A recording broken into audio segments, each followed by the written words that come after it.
সুনামগঞ্জে আশ্রয় কেন্দ্রে বাড়ছে বানভাসী মানুষ। এদিকে বিএনপি ভারতের সঙ্গে বৈরী সম্পর্ক তৈরি করে দেশের ক্ষতি করেছিল। এদিকে তিস্তায় নৌকাডুবি, এক পরিবারের 4 জন সহ এখনো নিখোঁজ 6। এমপি আনারের মাংস কিমা করার জন্য কেনা হয়েছিল 2200 টাকা যন্ত্র। এবং সর্বশেষ জানাবো, আওয়ামী লীগ ছেড়ে রাজনীতিতে উদ্বাস্তু তারা। শুনছিলেন সংবাদ শিরোনাম, এবারে বিস্তারিত। সুনামগঞ্জে আশ্রয় কেন্দ্রে বাড়ছে বানভাসী মানুষ। বানের পানিতে থই থই সুনামগঞ্জের আশপাশের সব এলাকা, ডুবে আছে রাস্তাঘাট, ঘরবাড়ি, ব্যবসা প্রতিষ্ঠান। যে সড়কে দাপিয়ে বেরিয়েছে অটোরিকশা, রিকশা সহ সব মোটরযান, আজ সেই রাস্তায় চলছে নৌকা। যাদেরকে রাস্তায় দেখা যাচ্ছে তারা ছুটছে নিরাপদ আশ্রয়ের খোঁজে। নিম্ন আয়ের মানুষ দিনমজুরা আশ্রয় নিয়েছে আশ্রয় কেন্দ্রে, আর যাদের অবস্থা কিছুটা ভালো তারা উঠেছে আবাসিক হোটেলে। কেউ কেউ আছেন প্রতিবেশী ও আত্মীয়ের বাসায়। জেলা প্রশাসক সূত্রে জানা যায়, সুনামগঞ্জ জেলার 4টি পৌরসভা এলাকা সহ 78টি ইউনিয়নের 1018টি গ্রামের 6,60,000 মানুষ বন্যা পরিস্থিতির শিকার। সুনামগঞ্জ জেলার পুরোটাই বন্যা কবলিত হলেও সবচেয়ে বেশি প্লাবিত হয়েছে সুনামগঞ্জ সদর, দোয়ারাবাজার, মধ্যনগর ও ছাতক উপজেলার মানুষ। ছাতক উপজেলার পৌরসভা সহ সকল ইউনিয়নের মানুষ পানিবন্দী হয়ে পড়েছেন। নদীর পানি হাওড়ে প্রবেশ করার কারণে সুনামগঞ্জের অনেক হাওড় এখন পানিতে টইটুম্বুর, আর এর ফলে নতুন করে প্লাবিত হচ্ছে সুনামগঞ্জ সদর, মধ্যনগর, ধর্মপাশা ও শাল্লা উপজেলার বিভিন্ন গ্রাম। ইতিমধ্যে মধ্যনগর ও ধর্মপাশা উপজেলার 7 হেক্টর জমির সবজি ক্ষেত পানিতে নষ্ট হয়েছে। বন্যার পানিতে তলিয়ে গেছে ধর্মপাশা ও মধ্যনগর উপজেলার কায়েতকান্দা, রাজধরপুর, কাকিআম, মৌলভীপাড়া, আলমপুর, দোয়াদুর রহমান ও দক্ষিণ রূপনগরের মোট 5টি সরকারি প্রাথমিক বিদ্যালয়। বন্যায় তলিয়ে আছে সড়ক উপজেলার স্থানীয় সড়ক। জেলা শহরের সাথে যোগাযোগ বিচ্ছিন্ন হয়ে পড়েছে তাহিরপুর, দোয়ারাবাজার, মধ্যনগর এবং ছাতক উপজেলার। পানি উন্নয়ন বোর্ডের তথ্য অনুযায়ী সুনামগঞ্জ পৌর শহরের 16 ঘর পয়েন্টে এর সর্বশেষ হিসাব অনুযায়ী সুরমা নদীর পানি বিপদসীমার 43 সেন্টিমিটার উপর দিয়ে প্রবাহিত হয়েছে। দিরাইয়ে সুরমা নদীর পানি 29 সেন্টিমিটার উপর দিয়ে প্রবাহিত হয়েছে। সুনামগঞ্জের উজানে ভারতের চেরাপুঞ্জিতে বেশি বৃষ্টি হচ্ছে, যে কারণে উজান থেকে ব্যাপক পরিমাণে পাহাড়ি ঢল নামছে। সুনামগঞ্জের পানি উন্নয়ন বোর্ডের নির্বাহী প্রকৌশলী মোহাম্মদ মামুন হাওলাদার বলেন, সুরমা নদীর পানি কোনো কোনো স্থানে সামান্য কমেছে, আবার কোনো স্থানে বাড়ছে। তবে আগামী 48 ঘন্টা ভারী ও অতি ভারী বৃষ্টির সম্ভাবনা রয়েছে, তাই পানি আরো বাড়তে পারে। যদি উজানে বেশি বৃষ্টি হয় তাহলে পরিস্থিতি আরো অবনতি হতে পারে। বিএনপি ভারতের সঙ্গে বৈরী সম্পর্ক তৈরি করে দেশের ক্ষতি করেছিল। আওয়ামী লীগ সাধারণ সম্পাদক ওবায়দুল কাদের বলেছেন, বিএনপি ভারতের সঙ্গে বৈরী সম্পর্ক তৈরি করে দেশের ক্ষতি করেছিল, যা আমরা করতে চাই না। ভারতের সঙ্গে আমাদের সুন্দর কূটনৈতিক সম্পর্ক থাকবে, এটাই আমরা চাই। ওবায়দুল কাদের বলেন, মিয়ানমার ছাড়া আমাদের 3 দিক ভারত বেষ্টিত, তাই যে কোনো সমস্যার সমাধান করব আলোচনার মাধ্যমে। তিনি বলেন, আমাদের যে সীমান্ত সমস্যা ছিল, বঙ্গবন্ধু শেখ মুজিবুর রহমান তা পার্লামেন্ট তুলেছিলেন। প্রধানমন্ত্রী শেখ হাসিনা সে সমস্যার সমাধানের সম্পূর্ণভাবে কাজ করছেন। আওয়ামী লীগ সাধারণ সম্পাদক বলেন, পৃথিবীর কোথাও কখনো শান্তিপূর্ণভাবে ছিটমহল সমস্যার সমাধান হয়নি, কিন্তু আমাদের দেশে তা শান্তিপূর্ণভাবে হয়েছে, কারণ আমরা সুন্দর সম্পর্ক বজায় রাখতে চাই। সম্পর্কে বন্ধুত্বপূর্ণ থাকলে আলোচনার মাধ্যমে যে কোনো সমস্যার সমাধান করা যায়। অথচ জিয়াউর রহমান, খালেদা জিয়া ভারতের সঙ্গে বৈরিতাপূর্ণ সম্পর্ক তৈরি করেছিলেন। খালেদা জিয়া তো ভারতে গিয়ে গঙ্গার পানি চুক্তির কথা বলতেই ভুলে গিয়েছিলেন। তিস্তায় নৌকাডুবি, এক পরিবারের 4 জন সহ এখনো নিখোঁজ 6। কুড়িগ্রামে তিস্তা নদীতে নৌকাডুবির ঘটনায় 4 শিশু সহ 6 যাত্রী নিখোঁজ হয়েছেন। তারা সবাই উলিপুর উপজেলার পশ্চিম বজরার বাসিন্দা।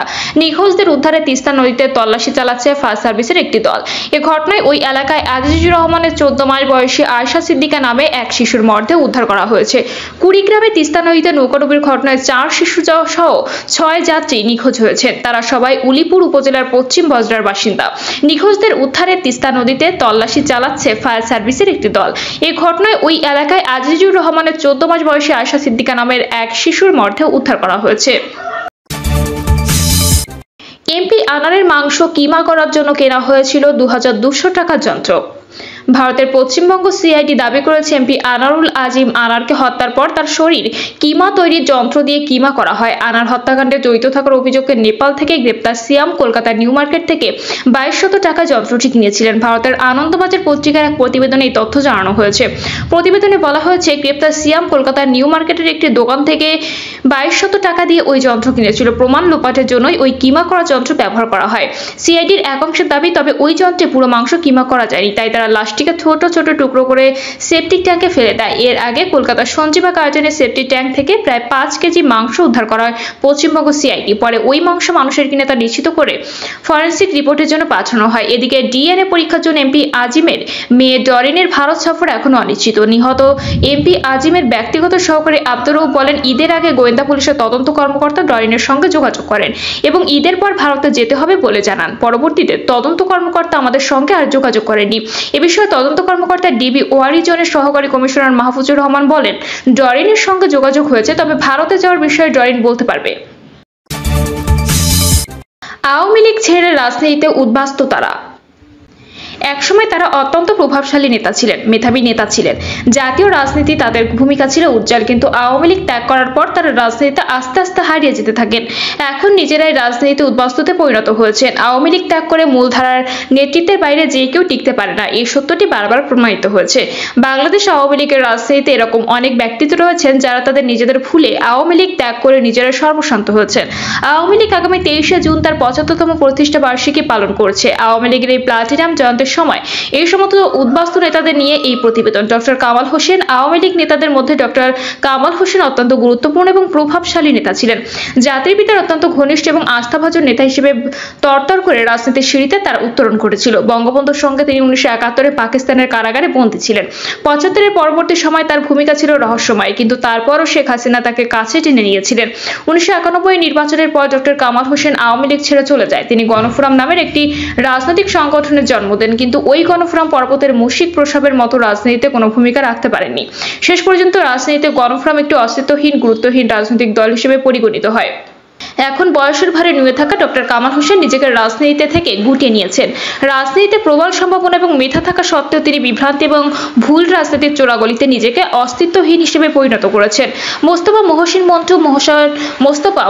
মন্টু 75 পরবর্তী আওয়ামী লীগের রাজনীতিতে একজন গুরুত্বপূর্ণ ব্যক্তি ছিলেন। বিশেষ করে ঢাকায় সংগঠন পুনর্গঠন এবং শক্তিশালী করার পেছনে মন্টুর ভূমিকা ছিল অত্যন্ত গুরুত্বপূর্ণ। কিন্তু আওয়ামী লীগ সভাপতির নির্দেশ লঙ্ঘন করে সন্ত্রাসী তৎপরতাকে প্রশ্রয় দেওয়ার অভিযোগে তিনি আওয়ামী লীগ থেকে বহিষ্কৃত হয়েছিলেন। পরবর্তীতে তিনি ডক্টর কামাল হোসেনের সঙ্গে মিলে গণফোরাম গঠন করেছিলেন। গণফোরাম থেকে তিনি কিছুদিন আগে বহিষ্কৃত হয় নিজে। একটি রাজনৈতিক দোকান খোলার চেষ্টা করছে বটে, তবে সেই চেষ্টা অঙ্কুরে বিনষ্ট হচ্ছে। এই চেষ্টা খুব একটা সফল হয়নি। অধ্যাপক আবু সাইদ একজন মেধাবী রাজনীতিবিদ ছিলেন। বিশেষ করে বঙ্গবন্ধুকে নিয়ে গবেষণা এবং 75 পরবর্তী সময়ে বঙ্গবন্ধুর ইমেজ পুনরুদ্ধারের ক্ষেত্রে তিনি যথেষ্ট কাজ করেছিলেন।